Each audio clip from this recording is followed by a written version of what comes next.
So you want to start with 200 grams of butter. I use Kerrygold and I actually use 250, but the recipe calls for 200 grams. 200 grams of caster sugar, which you mix up together in a bowl. You want 200 grams of self-raising flour. You want 4 beaten eggs. You want 2 tablespoons of baking powder, and you want 2 buttered bread tins, which I'm about to line with paper. You mash up the butter and the sugar together. You slowly add in the flour with a little bit of egg until all the egg is gone.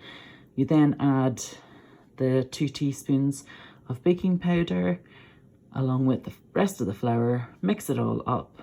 Then you mash up your bananas, and normally the recipe calls for 2 bananas. I like to use 3 or 4 because I like a nice banana taste.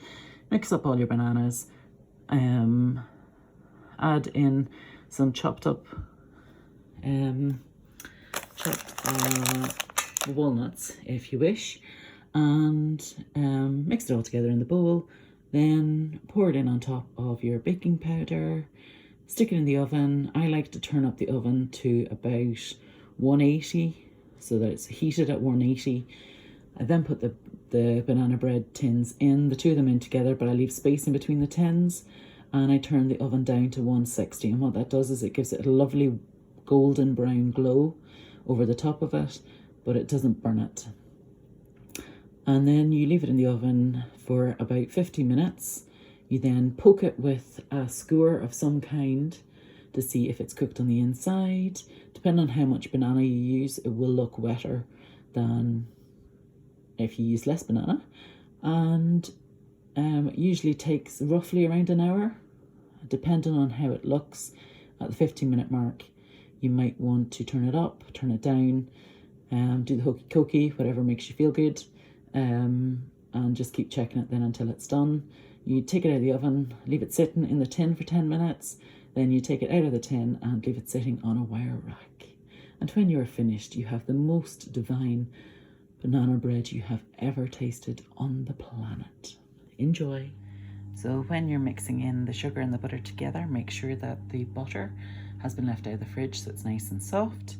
And when all the sugar is gone and mixed into the butter, keep stirring it because you want it to be really well mixed. And it should look like something like this when you get that far. And that is how your mix will look when you've added just a fraction of the flour and all of the eggs. Mix it really well and make sure that you have mixed all of the butter and sugar and flour and eggs in together.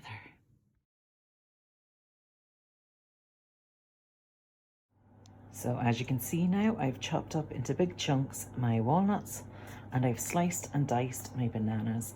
Again, as you can see, I like big chunks of banana in my banana bread. And now what I'm going to do is, I don't know if you can see the white powder underneath that, but the baking powder's just sitting underneath. You can see a wee bit of it there. The baking powder's sitting just underneath it. I'm going to add the rest of my 200 grams of flour and give it a really good mix. If, like me, you like a lot of banana in your banana bread, I've used 3 bananas instead of 2. So I'm just adding a wee drop extra flour just to dry out the dough just a little bit. So as you can see now, it's all nicely mixed and it's about to be poured into the tins. I think I may have just said 3 bananas instead of 2. That's because I'm making a double mix. So I've actually put 6 bananas in instead of 4. So I have poured the mix into the tins. I've used the spatula to just tap down through the mix to make sure it got right into all the corners, and I've just run it over the top to make it nice and smooth.